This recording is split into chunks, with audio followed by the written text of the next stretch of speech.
Hello and welcome to the Practical Leadership Podcast, where I interview great leaders and try to extract their wisdom and experience for you to learn from and hopefully avoid making their mistakes.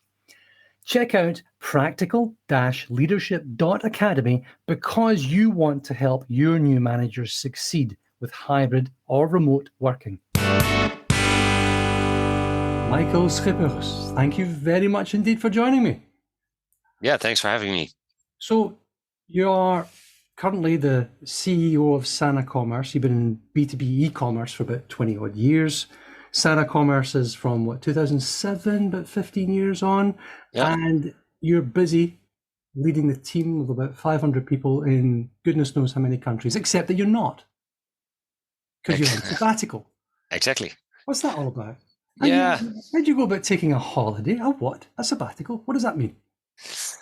Yeah, good question. I asked myself about a year ago the question, like, how long do I still want to be the CEO of Sana? And the answer that came to me said, hey, let's do it one more year and then find someone to take over. So I've been basically with the same company for 23 years. So I started when I was just 18 years old at this company, and that eventually transitioned into SanaCommerce. And that, I've been running that company for let's say 12, 13 years or something. So I felt I needed a break. So here I am. Fabulous. Do you have any exciting plans? What are you doing?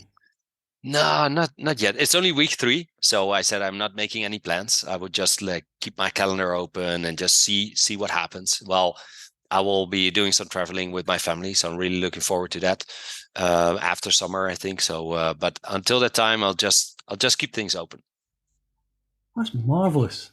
I mean, it's a wonderful example as well. We can all aspire to that. So, I think so. Yeah, I think it's good for founders, CEOs who have been running the business for a long time to take a break. And actually, I was interviewing for my successor, and I spoke to multiple great candidates, and they confirmed for me actually it was very good, not just for me, but also for the company to bring in someone new with fresh energy, fresh ideas, who has been exposed to a lot of different companies. So I felt more and more confident about taking this step, not just for myself, but also for the business. There's an interesting edge to that. I mean, I work with lots of different startups, and I've had the pleasure, the challenge, the interest of working directly for quite a few entrepreneurial CEOs, people that almost like yourself have been brought up in the one company. So they're 22 out of business school, start a company, and they've never been brought up properly.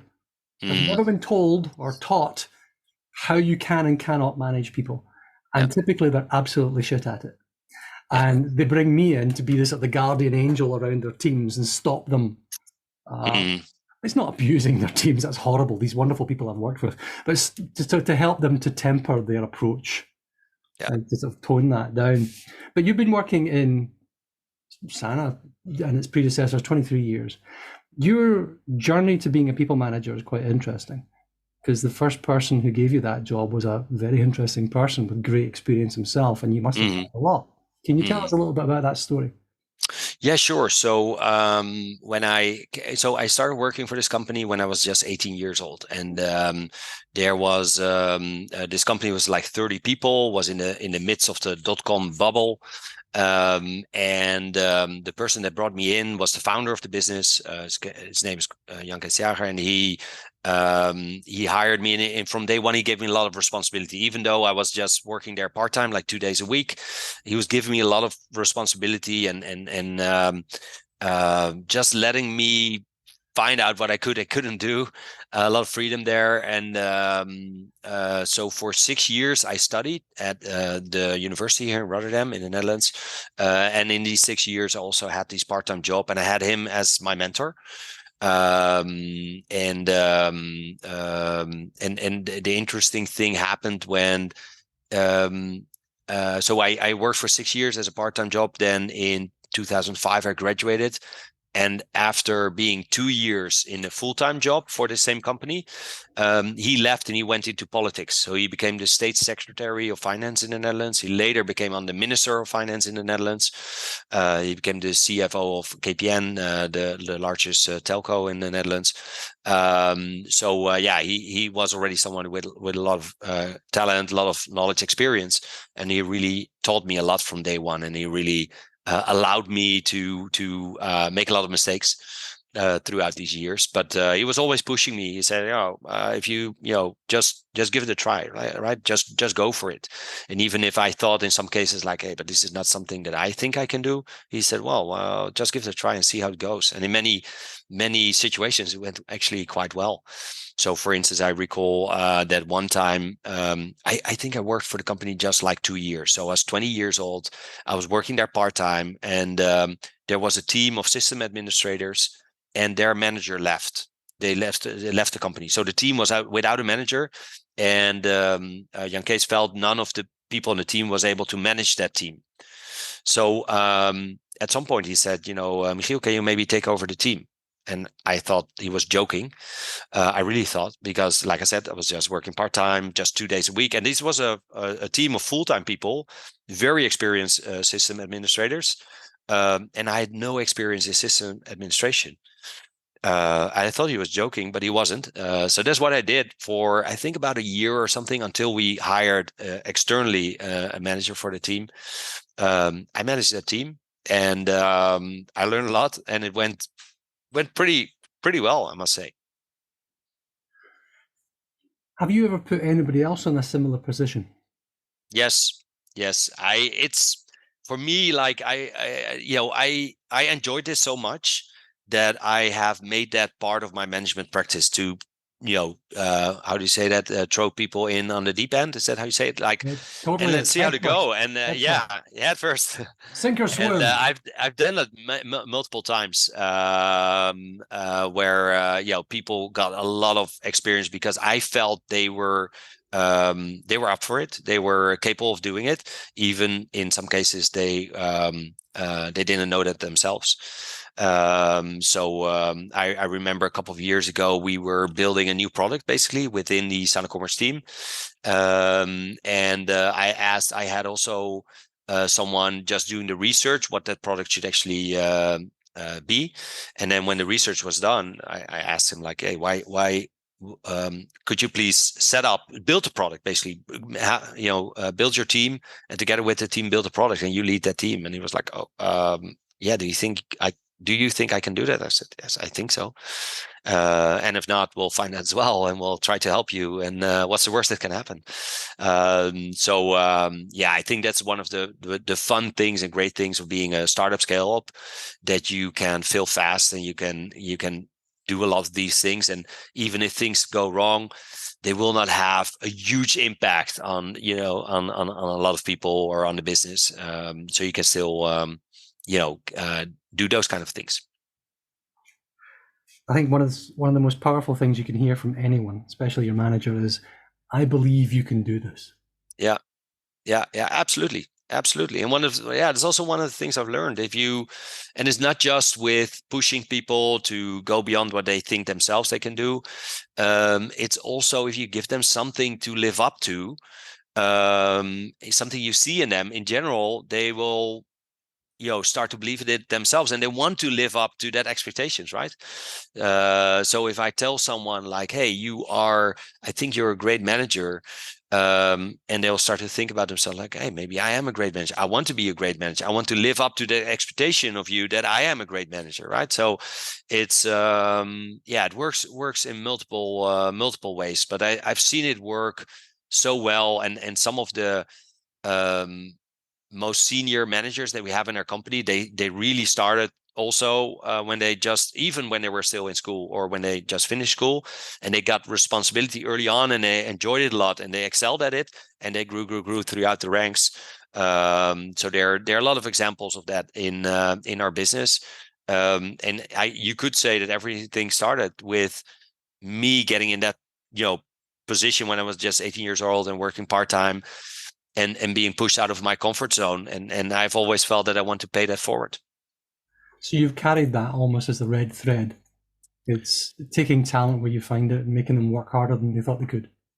Yeah, not just harder, because that might have a negative Yes, connotation, yes. but giving them more Outslightly. challenge. You like, Yeah, yeah, yeah, yeah, yeah. exactly, Yeah. Mm. exactly. Like really challenging them, and to be honest, it doesn't. It's not that it always works, right? Also have examples where people came after me, like after, let's say, a couple of months, half a year, maybe a year, and say, it's overwhelming. I don't feel this is the right environment for me. I would like to have more structure. I need somebody who will give me a plan on this. This is step 1, step 2, step 3, and that's maybe the downside of my management style. So I like to push people, give them a lot of responsibility. Of course, coach them, but in the end, I need people around me that are kind of self-starter, that don't need me to create or lay out this roadmap for them on the different steps that they need to take. And I've also had people come to me and say, "Hey, this is not for me. I'm looking for a company with more structure and somebody who does a little bit more handholding," and that's fine. So it's not only a great story of successes, to be honest. There's it's something that the special forces use sometimes as well, and I've read a few books about this, and it's that they tell the teams that they are elite. You are an elite team, and Yeah, exactly as you said, they you want then to live up to begin that. to live up to the reputation. There's nothing like living up to your reputation to Yeah, stretch you. And yeah, equally, I think almost in, I had some great advice once, was try and find 20% of your time. That's something I do when I coach and consult people, is always try and find 20% of your time extra. And you find it by delegating. yeah, So it's delegating stuff that should be delegated, which is stuff that you shouldn't be doing and somebody else could do better. yeah. And stuff that could be delegated, that would challenge somebody else to help them to grow. And then finding that balance for yourself is how much is too much.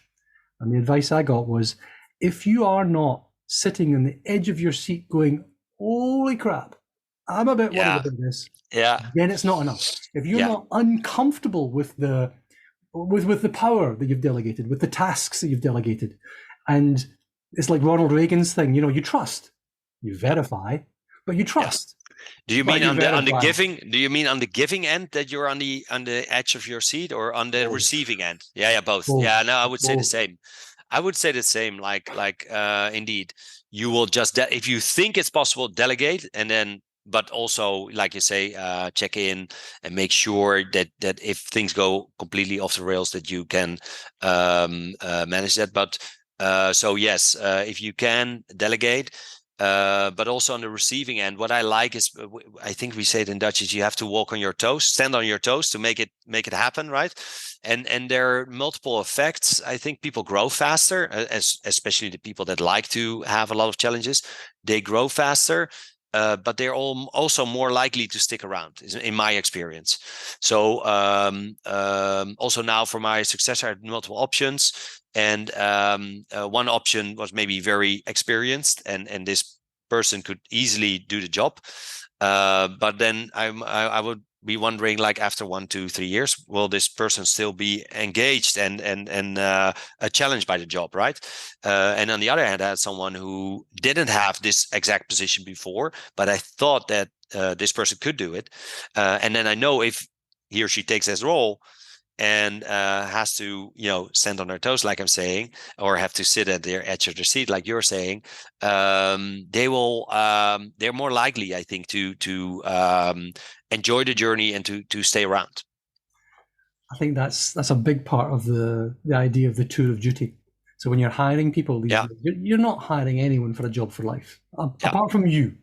yeah, yeah, Nobody gets yeah. hired for a job for life. Yeah, And half honestly, a life. Yeah. half a life, half a life. There you go. Well, you're on sabbatical now. Yeah, Retirement's next, huh? yeah, Maybe not. Maybe not. But I mean, there's an entirely different conversation about maybe we yeah, should go back to hiring jobs for yeah, life. Maybe we should. yeah, Organizations yeah, shouldn't be thinking, "Oh, I'm going to sell and exit in 3 years. I'm done." Boom. yeah. No. I don't like that either, and I like the concept of the tour of duty. I read the book from the LinkedIn founder that wrote about tour of duties, Yeah. indeed, Yeah. and I think it's a good concept, and that's also what we always try to do with hiring, at least to align on, okay, what's our horizon, right? Yeah. Is it 3 years, 4, 5 years? But Yeah, of course, it's maybe a candidate during the interview process will say, "Oh, I'm looking for 3 to 4 or 5 years." But then, if something else comes by, some people are more likely to jump ship. So it's a hard part. But I like the whole concept of that. Mm, But and indeed, like he writes in the book, it has to come both ways, right? it does. Yeah, you have to mutually agree on that term and make it work and make sure that this person it will continue to grow within this specific time that is set for the tour of duty. I think if you're recognizing honestly with somebody that it's going to take you a year to get, well, basically to find out where the coffee machine is. It's going Yeah, to take you year 2 is where I want you to really make an impact. 3 is you are sailing, and 3 and 4 is where you're preparing for the next role. yeah, And 4 onwards, ideally it's in a new role within the company, but if it's not, yeah. then bless you, may the wind be fair at your back, and good luck. Fully agree. And I'm always so how do you say that? I don't believe the people that send resumes and they say, "Oh, I worked for 1.5 years and make this impact, and I did this," and I don't believe that. Like just like what you're saying. Okay. I've never seen anyone make so much or a lot of impact or within 1.5 years. Like you said, it takes time Mhm. to build things up, to get to know the company, to build your team, and to get things running, and then to really see the results of that. So yeah, I agree. I think that concept works, but it's hard. It's not easy to find the people that have that mindset. Yeah, and if you scan through resumes and you see how many of those consist of 10 years of like 1.5, 2.5 max years. If you have to filter them all out, there are a few candidates left, to be honest. It's a challenge. I mean, It's rare. on one hand, you see a lot of younger people now with the 18-month tenures in different roles.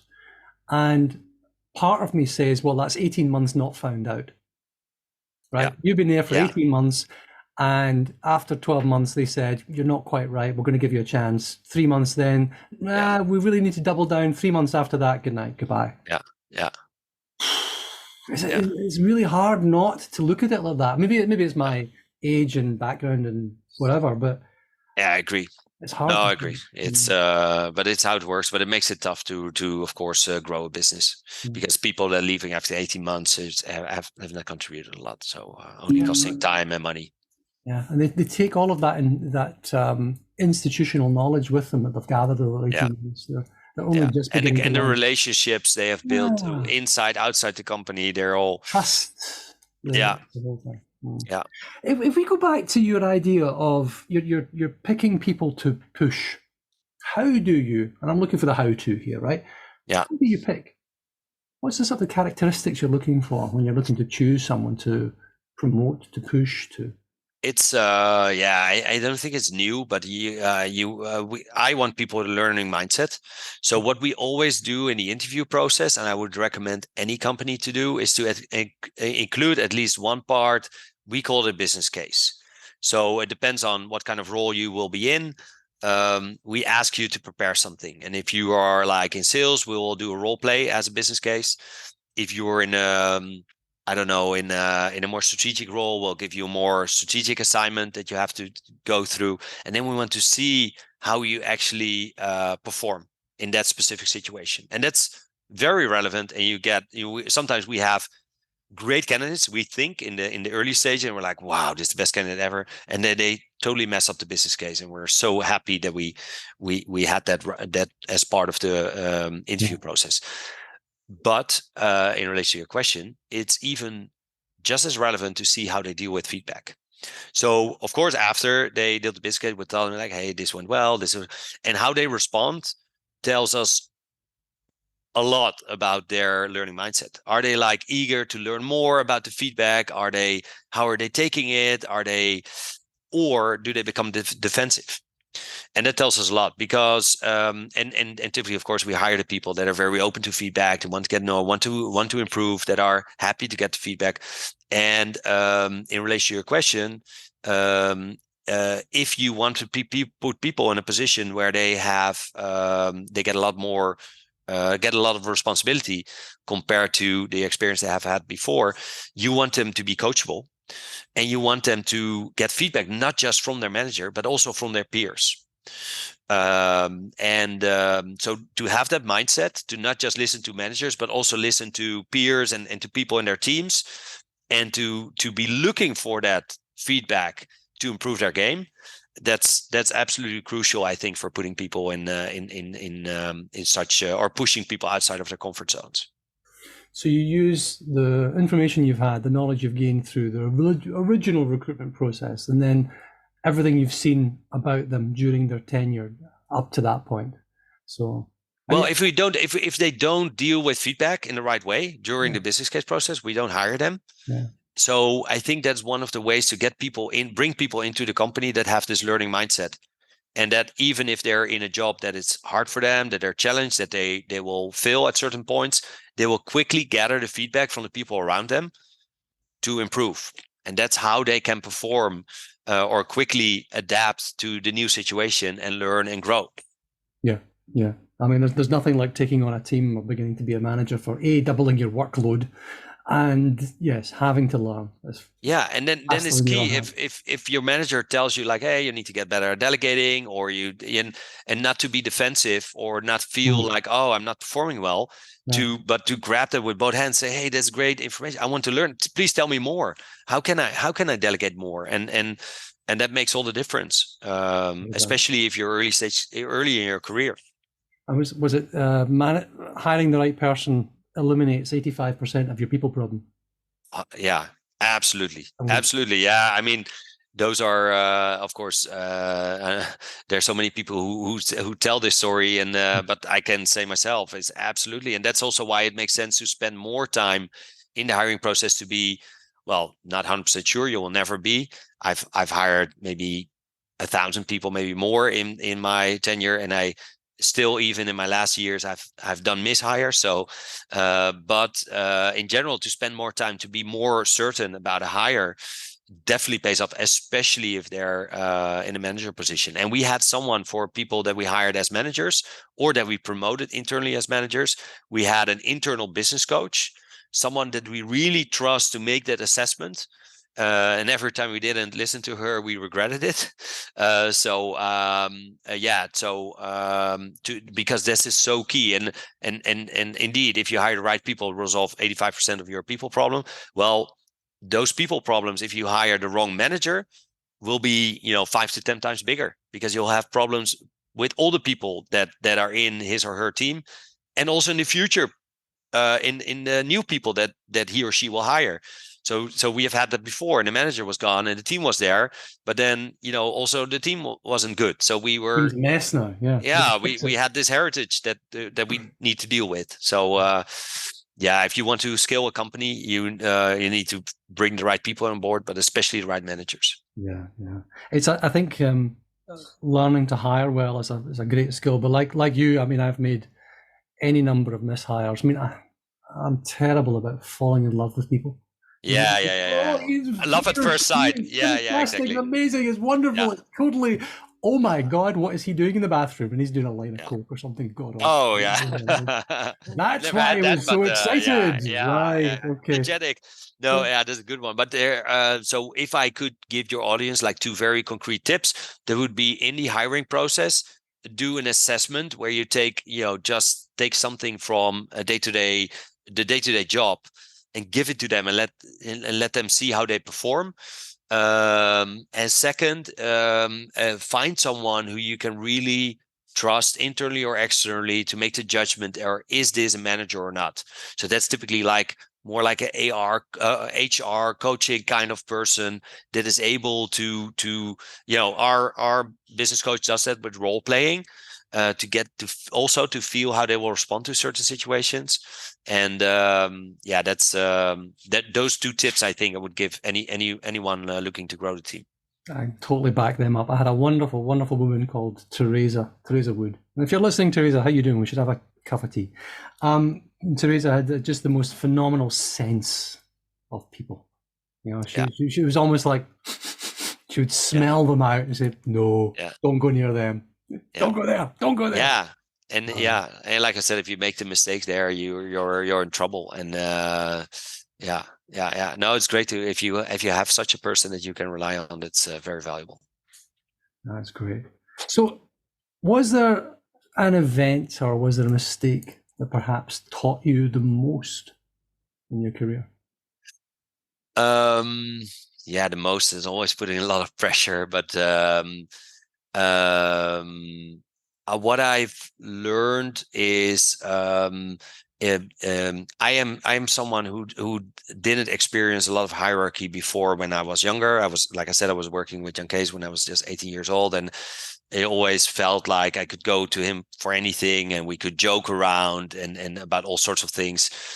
But I started to notice as our business was growing that people felt hierarchy, and I don't feel it, I don't see it, I'm not sensitive to it, That's but because it's you're the there. boss. You're the boss. Of course, you don't feel Exactly. it. We don't have any Exactly. politics or hierarchy, he says from his Yeah. ivory tower on your private jet. Exactly. And I was, even, for most of the years, I've always been sitting on the same floor with everybody. So there's no cubicles, there's no walls, everybody sitting, but still it's there, right? And that's something that I had to learn. So I could, for instance, be at a Friday afternoon drink in the company, and I could make a joke about someone. Oh, but we're not going to extend your contract anyway. Ha ha ha ha. And the person was like also laughing, like ha ha ha. And then the next day or next Monday, sitting with HR and say like, "Am I getting fired?" And I like, and I heard that I went up, yeah, it's a joke. We're just, and but because, you know, No joke. he felt like, it's not that how I felt about it, that he felt about it. I think there is many multiple instances, and over time I had to learn how people looked at me in that position, and that I have to be more careful with my words, but also with my actions. And also, one coach once told me, like, everyone in the office knows what you're wearing. I was like, serious? Yeah, everybody knows it because their eyes are on you, right? Even if you don't experience that yourself. So I've become much more aware of my position, how people look at me, more careful with things, not just the jokes, but also with other things, and kind of what you signal. And in addition to that, I've always also in addition to that, I noticed, or I came to learn, that if people come to me with feedback, that they have to go probably over a pretty big hurdle. So one thing I did, I invited people to give feedback, and they said, okay, let's have a meeting. I want to know, or send me an email, whatever comfortable for you, and tell me what you see about, how I perform and what I could do better. So that was helping a bit, but it also, what I learned about it is also that if people comes to me with feedback, it's a big deal for them. And early on, I would say, oh, I had one person I was managing coming to me and say, hey, you always drop new ideas on my plate. When we have our one-on-ones, you always, oh, did you think about that? Did you think about that? Did you think about that, please? And he said, I'm so overwhelmed by that, all those ideas that you have. Could you please stop dropping new ideas every one-on-one? And of course, it was great feedback. And of course, he and I stopped doing it. But only later on, I noticed actually what a big deal that was for him. I thought it was something like, hey, we can improve a relationship. Can you please stop doing that? But he was, maybe that's a little bit exaggerated, but on the verge of a burnout, for instance, Mm. because I was so overwhelming, and I wasn't aware of it. And second, when I got his feedback, I thought like, hey, on a 10-point scale, this is a 3 to 4 issue, and it was actually an 8 to 9 issue, if you know what, in terms of intensity. And I think that's one of the things I learned a lot from, is like, yeah, the impact that you're having is a much bigger than you think, and because of the hierarchy that I don't see, but that's there, people will not easily go up to you. So if they take the step to address it with you, it's a much bigger issue, and it deserves that kind of attention. And that was very insightful for me. Yeah. I mean, trying to build, and you're talking about having the learning mindset there. I mean, trying to build a culture of continuous improvement, which is kind of an RC way of saying basically you always want to get better at everything you Yeah, do. of course. Yeah, It's coming from the boss, whatever yeah, level you are in the boss, but coming from the boss saying, can I have some feedback? How did we do in this? How did this, an after action review for this call, this presentation, this whatever it was, what went well? What would be even better if? And what about me? Nobody ever gives me feedback. Would you give me some, please? And you make a point of it. Because if you do it, they'll do it. They will do it. If they 100%. Do it, everybody does it. Yeah. Right? 100%. All of a sudden it becomes normal. Yeah. So it kind of takes the sting out of the feedback hurdle it takes to giving your boss feedback. Really? Hey, Michael, when that call you there, you made this really rude joke and it made me embarrassed or whatever it was. And you're thinking, oh, oops. Yeah. And then how you deal with that is also sends a very strong signal. Exactly. So fully agree. And I think we have succeeded at building that culture of where people want to constantly improve and where people are comfortable with giving each other feedback. But it's something that you need to keep feeding the machine. You need to keep doing that because otherwise you might lose it. You're never done. No, it's never finished. No. So you're working on a sabbatical right now? Yeah. Are you reading? You listening? Are you just chilling out? Yeah, reading. And I had a lot of books that I didn't get to because I always like to read, but there were always new ideas of books that I should read coming in faster than I could process them.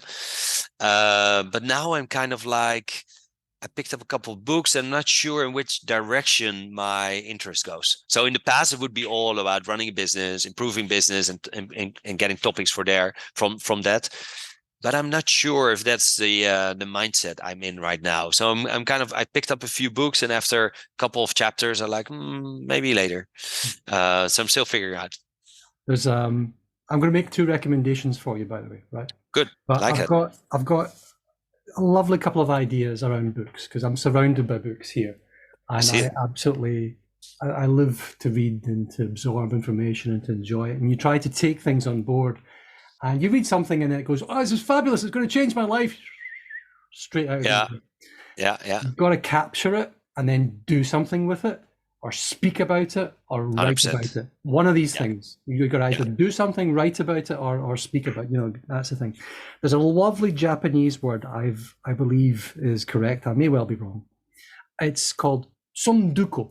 Sonduko is the pile of unread books. Yeah.